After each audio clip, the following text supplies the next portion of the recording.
আসলে আপনারা দুজনেই বলছিলেন যে মাইনকাচিপার মধ্যে পড়ে গেছে। এই মাইনকাচিপার থেকে বের হওয়ার রাস্তাটা কি আসলে? রাস্তা খুব সহজ, সিরাতুল মুস্তাকিম। ঠিক আছে, খুব সহজ। সেই সরল সহজ পথটা সোজা কিভাবে রাস্তা। হবে? সহজ সরল পথটা এখন হচ্ছে নেবে কিনা, মানে ব্যালেন্স কিভাবে করতে হবে? ব্যালেন্স পরের কথা। হ্যাঁ, ব্যালেন্সের আগে হচ্ছে আপনাকে তো হচ্ছে আপনার ডিটারমিনেশন বা আপনার নিয়তটাকে পরিষ্কার রাখতে হবে যে আমি কিভাবে করব। আমাদের এই বর্তমানে সরকার ধরেন গণ অভ্যুত্থানের পর তারা খুব বিশেষ করে বিএনপি খুব নার্ভাস হয়ে গেছিল, আমার কাছে যেটা মনে হয়, এবং বারবার বিভিন্ন বিষয়ে ফাম্বল করেছে। এবং যখন ইন্টারিম গভর্নমেন্ট ছিল বা যখন ডক্টর ইউনূস ক্ষমতায় আছেন, সেই সময় দেখবেন যে একবার একটা বিষয় নিয়ে বেশ জোরালো হয়, আবার ওটা নিয়ে সে পিছায় যায়, আবার জোরালো হয়, আবার পিছায় যায়। যেমন এই যে বাণিজ্য চুক্তি হওয়ার আগে কিন্তু তাদের একটা সুর ছিল আর কি, নন ডিসক্লোজার এই সমস্ত চলবে না। ইভেন কি লোকে বলে, আমরা শুনতে পাই, এবং বাস্তবেও আমরা তাই দেখছি। এই ফরেন মিনিস্টার সাহেব, ঠিক আছে, তার এই অভ্যুদয় হয়েছে এই মাটিতে, আবার ফিরে তিনি আসছেন এইরকম একটা কিছু করতে, এইরকম একটা চুক্তি করতেই তিনি এসেছেন। এবং এইরকম চুক্তি করতে এসেছেন বলেই হলো কিন্তু তাকে প্রথমে জাতীয় নিরাপত্তা উপদেষ্টা, তারপর দেখা গেল এই লোকটার বিরুদ্ধে বিএনপি। হ্যাঁ, বিএনপি শুধু মানে বিরুদ্ধে মানে গোপনে গোপনে বিরুদ্ধে না, একদম প্রকাশ্যে সমাবেশও বলে, মিটিংও বলে, প্রেস কনফারেন্সও বলছে। এবং তখন ধরেন মির্জা ফখরুল উনি অসুস্থ বা উনি একটু পিছিয়ে থাকলে বা ওনার তারেক রহমান তো বিদেশে, তখন ধরেন এক ধরনের ডিফেক্টো লিডারই হচ্ছে সালাউদ্দিন সাহেব। সেই সালাউদ্দিন সাহেবই তো বলে বসতেন যে এই যে বিদেশি মানুষ আপনি উপদেষ্টা করছেন, হ্যান্ড করছেন, সরাসরি তার পদত্যাগও দাবি করছে। দাবি করে আবার পিছায় যায়। হ্যাঁ, আবার পিছিয়ে দেখা যায়, তার সাথে আবার বন্ধুত্ব তৈরি করে। এই করতে করতে করতে খুবই রহস্য অবাক দৃষ্টি দেখলাম মন্ত্রিসভা ঘোষণার পর যে উনি একেবারে ফরেন মিনিস্টার। এইটা কেমনে সম্ভব? এটা কিভাবে হলো আপনার কাছে কি মনে হয়? তো মনে হচ্ছে যে এইটাই হচ্ছে একটা মানে ইয়া ব্যাপার আর কি, আত্মসমর্পণের জায়গা।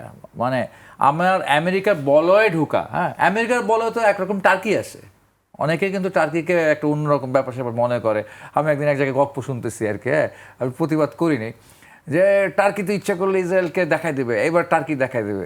আমি বলছি টার্কি দেখাই দেবে, টার্কি তো ইচ্ছে করলে আরও ভালোভাবে দেখাতে পারে, কিন্তু টার্কি তো দেখাবে না। তো ওরা তো ন্যাটোতে আসে, ঠিক আছে, ওরা তো বলয়ে আছে, আমেরিকান বলয়ে ওরা আছে আর কি, ঠিক আছে। তো এটা তো আর আমাদের দেশে এরকমভাবে ব্যাপারটা দেখা যায় না আর কি। বাংলাদেশের ব্যাপারটা অন্যরকম, অন্য একটা ভার্সানে টার্কিকে দেখা হয়।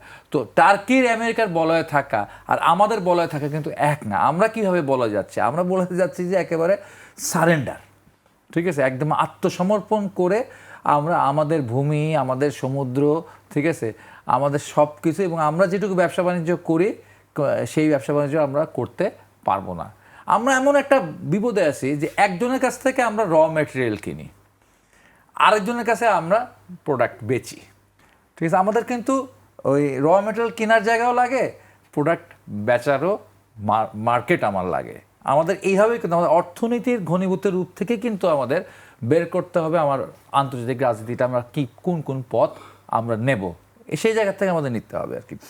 সেই জায়গায় নিতে গিয়ে আমার এখন আমরা যে জায়গায় আছি তাতে হচ্ছে গিয়ে মানে যদি আমাদের সোজা পথে সরকার হাঁটতে এখনও চায়, তার যেটা করতে হবে এই বিষয়টা তার জাতীয় সংসদে ওপেন করতে হবে, পাবলিকের কাছে ওপেন করতে হবে যে ভাই আমি তো এর বেশি পারতেছি না, আমাকে এই কনসেশনটা দিতেই হবে আমেরিকাকে, নাহলে আমি এটা পারি না। কিন্তু স্পষ্টভাবে বলেন, গোপন করেন না, এবং বলেন যে মালয়েশিয়ার মতো আপনি সাহসী জাতীয় ইস্যু সবার সঙ্গে সবার সাথে বসে জাতীয় ইস্যুটা ব্যাপার আপনি দেখবেন যে ভারত বলেন বা পৃথিবীর অন্যান্য অনেক দেশ বলেন, যখনই ন্যাশনাল ইস্যু হয়ে ওঠে তখন সবাই এক কাট্টা হয়ে যায়।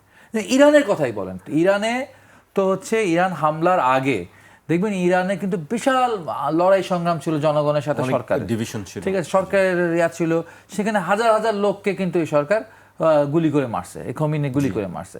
অর্থাৎ সেখানে বিরাট বড় বিভক্তি ছিল। ইরানের পতাকাও কিন্তু ইরানের জনগণ অনেক জায়গায় হচ্ছে ছিঁড়ে ফেলছে, আগুন লাগায় পুড়ে ফেলছে, এরকম ঘটনা ঘটছে আর কি। ঘটনা ঘটার পরে এই আন্দোলন যারা করছে তাদের আবার মৃত্যুদণ্ড দেওয়া শুরু করছে। এরকম একটা মানে বিভাজিত ইরান, ঠিক আছে, যখন আমেরিকা আক্রমণ করলো তখন পুরোপুরি ঐক্যবদ্ধ হয়ে গেল, ঠিক আছে। এরকম অনেকগুলো ন্যাশনাল ইস্যু আছে, সেই ইস্যুতে পুরো জাতি ঐক্যবদ্ধ হয়ে যাওয়া দরকার।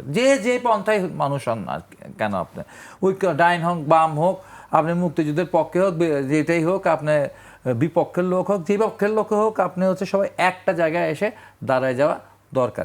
কিন্তু এইটা কি হচ্ছে আমার ডাকে বাংলাদেশের মানুষ বা দিলের আপার ডাকে ঐক্যবদ্ধ হবে না, এটার ঐক্যবদ্ধ হবে হচ্ছে সরকারের ডাকে, সরকার প্রধানের ডাকে, এবং সরকারের তারেক রহমানেরই এটা দায়, তারই এই দায় এই ঐক্যটা গড়ে তোলা। এর আগেও যে একটা আলোচনা হয়েছিল, আমি সেটা আলোচনা সেই প্রশ্নও পাই নাই, উত্তর দেওয়ার সুযোগই পাই নাই।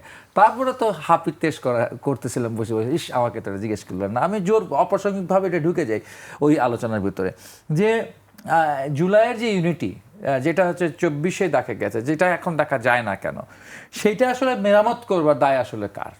সেটা তো দায় হলো আমিরের না, সেটার দায় কিন্তু হচ্ছে প্রাইম মিনিস্টার। ঠিক আছে, প্রাইম মিনিস্টার দায় হচ্ছে এই যদি এখানে যে আমরা ল্যাসারেশন হয়ে গেছে যে ইউনিটির জায়গাটাকে, সেটাকে আবার হচ্ছে একটা জায়গায় নিয়ে এসে সেটাকে হিল করে সেটাকে আবার ইউনিফিকেশনের জায়গায় নিয়ে আসার দায় কিন্তু হচ্ছে আপনার হলো মানে সরকার প্রধানের। এবং সে এটা করবার জন্য তার একটা ইস্যুস দরকার। সেই ইস্যুস তার হতে পারে এই মুহূর্তে যে জিওপলিটিক্যাল যে ফাটটা আছে, এই ফাটটা হতে পারে আপনার জন্য আশীর্বাদ। এই ফাঁদকে ধরে ভাই আমরা একটা জিওপলিটিক্যাল বিপদে পড়ে গেছি, আসো সবাই মিলে বসি, হ্যাঁ সব পক্ষ মিলে আসেন বসি, বসে হচ্ছে পার্লামেন্টের ভেতরে আলোচনা করেন, পার্লামেন্টের বাইরে আলোচনা করেন, রিভিউ করে আপনি এই জিওপলিটিক্যাল ফাঁদ থেকে বেরিয়ে আসতে পারেন। আপনি হচ্ছে এই চুক্তিকে মালয়েশিয়ার স্টাইলে একটু মেরুদণ্ডটা সোজা করে, ঠিক আছে, আপনি মালয়েশিয়ান স্টাইলে বলতে পারেন সরি আমরা এই আর থাকতে পারছি না।